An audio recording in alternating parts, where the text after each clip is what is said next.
मैं 12 साल की उम्र में भी खुद को बेचता था और मैं आज भी खुद को बेच ही रहा हूं। अगर आप देखोगे तो जो जो काम मैंने अपनी लाइफ में करे हैं, अगर मैं जाकर खुला उनको बता देता जिस वक्त मैं वो चीज़ें कर रहा था, तो मैं गारंटी दे सकता हूं कि मेरी फैमिली में कोई भी मेरे को वो काम करने नहीं देता। मैंने यहां तक कि लोगों के घरों में जाकर मैंने बर्तन भी मांजे एक टाइम पर, जब मेरे को पैसे चाहिए होते थे पैम्फलेट्स प्रिंट कराने के लिए, क्योंकि प्रिंट कराने का भी पैसा नहीं होता था। आप कभी भी बड़ा काम कर ही नहीं पाओगे, क्योंकि एक बड़ा काम ना हमेशा एक छोटे काम से शुरू होता है, और छोटा काम हम लोग इसलिए नहीं करते क्योंकि हमेशा हमें यही फील कराया जाता है कि हम बहुत ज़्यादा स्पेशल हैं।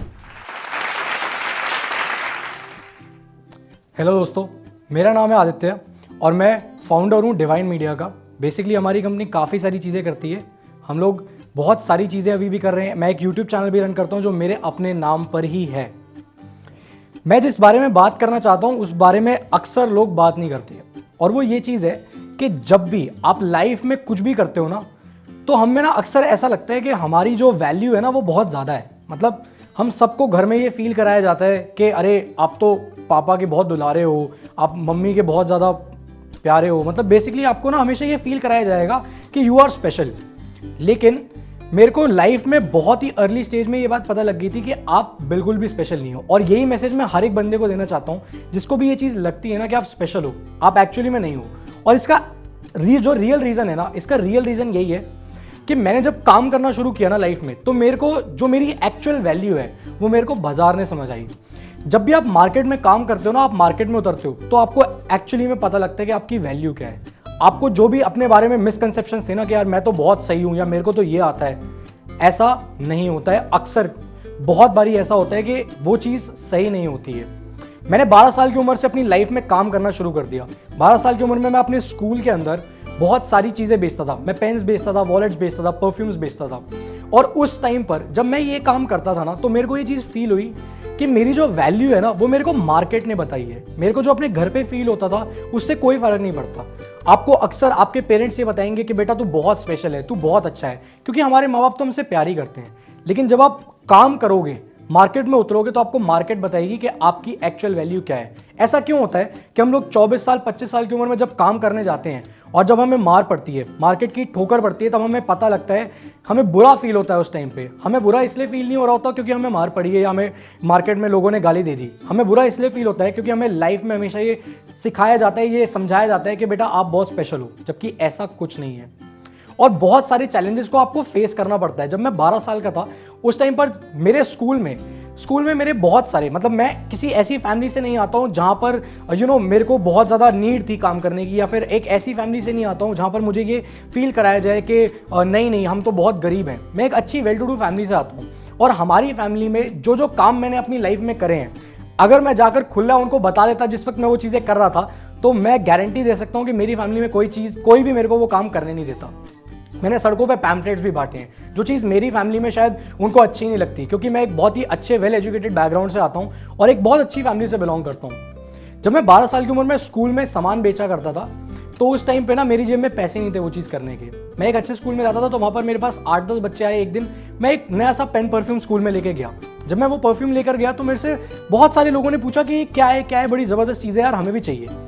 तो वो 40 रुपये की चीज़ थी, मैंने बोला 100 रुपये की है। और मेरे को उस दिन 10 लोगों ने बोला कि हमारे लिए कल ले आइयो, हम तेरे को पैसे दे देंगे। एक बंदे ने मेरे को पैसे दिए, तो अब मैं उनके लिए लेके कैसे आऊँ? लेकिन सबने बोल दिया कि वो पैसे देंगे तो मुझे लाना तो पड़ेगा।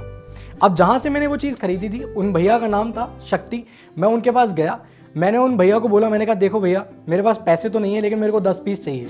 तो बोले कि तू 100 रुपये लेके आया, तू 400 रुपये का माल मेरे से ले रहा है, कैसे लेके जाएगा? तो उस टाइम पे मेरे पास एक छोटा सा वीडियो गेम होता था। मैंने वो वीडियो गेम, जो आई थिंक उस टाइम पे 3 या 4 हज़ार रुपये का था, वो वीडियो गेम मैंने उनके यहाँ पर गिरवी रख दिया। मैंने कहा आप ये रख लो, आप मेरे को सामान दे दो, अगर मैंने कल आपको पैसे नहीं दिए तो आप इसको बेच देना, ये उससे कहीं ज़्यादा महंगा है। मैंने वो उनको दिया, और उन्होंने वो चीज़ देखते हुए मेरे ऊपर इतना विश्वास रखा ना कि यार अगर ये इतने कॉन्फिडेंस से बोल रहा है तो ये डेफिनेटली मेरे को कल पैसे ला कर दे देगा। उन्होंने कहा छोड़, तू ले जा मेरे से। मैंने 100 रुपये दिए, 400 रुपये का सामान लिया, स्कूल में जाकर बेचा, 1000 रुपये का बेचा, 600 रुपये कमाए। 12 साल की उम्र में मैंने ये चीज़ करी। जब मैं 9th क्लास में था, तब मेरी उम्र करीब 14-15 साल के बीच में थी।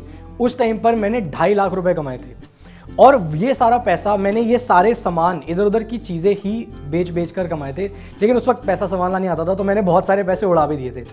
But the moral of the story is कि जब मैंने ये सारी चीज़ें करी, जो चीज़ मैं आपको बताना चाहता हूँ ना, वो ये है कि जब आप एक्चुअली में काम करोगे, आपको तब ये चीज़ फील होगी कि मेरी वैल्यू क्या है। उसके बाद अभी कुछ ही साल पहले, आज से 2.5 साल पहले की बात है, जब लॉकडाउन एकदम नया नया लगा था और थोड़ा सा कम होना शुरू हुआ था, उस टाइम पर मैंने एक छोटी सी कंपनी शुरू करी थी अपने दोस्तों के साथ। तब मैं सुबह को जनवरी में, दिल्ली में जनवरी में बहुत ठंड होती है, 2 डिग्री 3 डिग्री 4 डिग्री टेम्परेचर होता है। सुबह को 4 बजे मैं जाता था पैम्फलेट्स छपवा कर मैं जाता था सोसाइटीज़ में बंटवाने के लिए। अब होता क्या था कि 1000-2000 पैम्फलेट्स हम छपवा तो लेते थे, लेकिन उनको देने का पैसा नहीं होता था। मतलब जो लोग एक्चुअली में अखबार में उसको डालते हैं वो लोग पैसे लेते हैं, तो उन्हें देने के पैसे नहीं होते थे।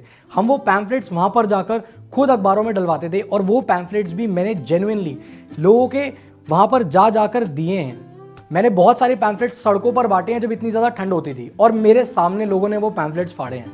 आप सोचो कितना बुरा लगता होगा। लेकिन जब ये सारी चीज़ें हुई ना, तो मेरे को एक चीज़ फील हो गई कि देख, तू स्पेशल नहीं है।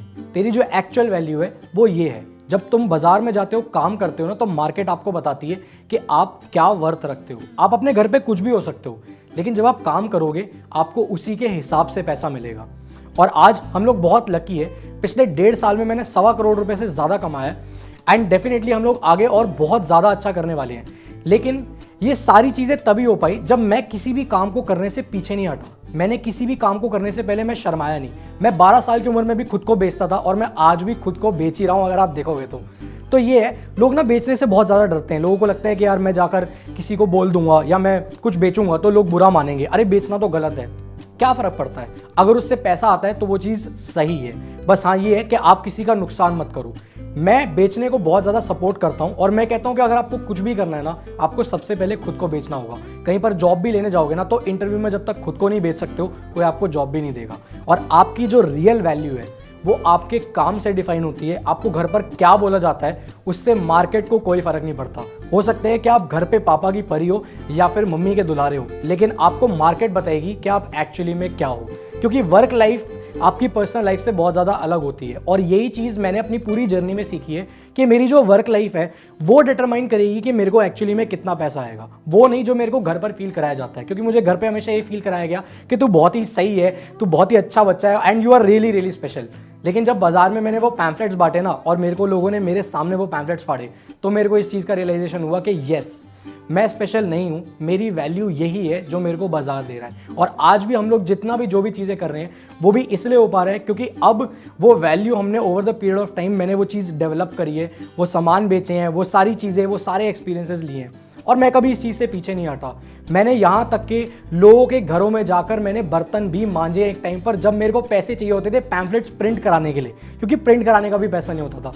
तो मेरे को हमेशा से यही चीज़ लगी है कि कोई काम छोटा बड़ा नहीं होता, और यही मैसेज मैं हर किसी को देना चाहता हूँ कि अगर आप कभी भी ये सोचोगे ना कि ये काम छोटा है या ये बड़ा है, आप कभी भी बड़ा काम कर ही नहीं पाओगे। क्योंकि एक बड़ा काम ना हमेशा एक छोटे काम से शुरू होता है, और छोटा काम हम लोग इसलिए नहीं करते क्योंकि हमेशा हमें यही फील कराया जाता है कि हम बहुत ज़्यादा स्पेशल हैं। कोई भी स्पेशल नहीं होता। आपकी एक्चुअल वैल्यू वो है जिस वैल्यू पर आपको मार्केट में पैसा दिया जा रहा है। अगर आपको वो नहीं मिल रहा है तो इसका डेफिनेट रीज़न यही है कि आप स्पेशल नहीं हो, तो प्लीज़ खुद को स्पेशल मत समझो। एक चीज़ तो ये है। दूसरी चीज़, अगर मैं अपनी जर्नी से आप लोगों को बताऊं जो मैंने सीखी है over the period of time, वो ये है कि आप मेरे को कभी भी देखना, कभी भी मिलना, मैं आपको 365 दिन जैसा आज दिख रहा हूँ ना, ऐसा ही दिखूंगा। इसका रीज़न ये है कि 365 दिन मैंने एक जैसा रहना सीख लिया है। चाहे समय बहुत अच्छा जा रहा है, चाहे समय बहुत खराब जा रहा है, सही समय पर जब आपको बहुत अच्छी चीज़ें मिल रही होती है ना, लाइफ में पैसे आ रहे होते हैं, सब कुछ हो रहा होता है, तब आप बहुत ज़्यादा एक्साइटेड होकर गलतियां करते हो। तो बहुत ज़्यादा एक्साइटेड मत हो, और जब आपका समय खराब चल रहा है तो बहुत ज़्यादा दुखी भी मत हो, क्योंकि उस वक्त लोग आपको नीचे खींचेंगे। तो इसलिए चाहे चीज़ें अच्छी रहें, चाहे चीज़ें खराब जाएं, इट इज़ ऑलवेज इंपॉर्टेंट कि आप अनअफेक्टेड रहो। मैं एक अनअफेक्टेड आदमी हूँ। लोग बोलते हैं तेरे को फ़र्क नहीं पड़ता। हाँ, मेरे को फ़र्क नहीं पड़ता, चाहे चीज़ें अच्छी जा रही हूँ, चाहे चीज़ें खराब जा रही हूँ, क्योंकि मैंने हर सिचुएशन को ऐसी हंसते हंसते झेलना सीखा है। और इसीलिए चाहे खराब समय हो, चाहे अच्छा समय हो, हर वक्त मैं मुस्कुराता रहता हूँ। मैं ऐसे का ऐसा ही रहता हूँ। खराब समय कब निकल जाता है पता नहीं लगता, और अच्छा समय कब चल रहा होता है ये भी किसी को पता नहीं लगता। और यही है मेरी कहानी। Thank you so much.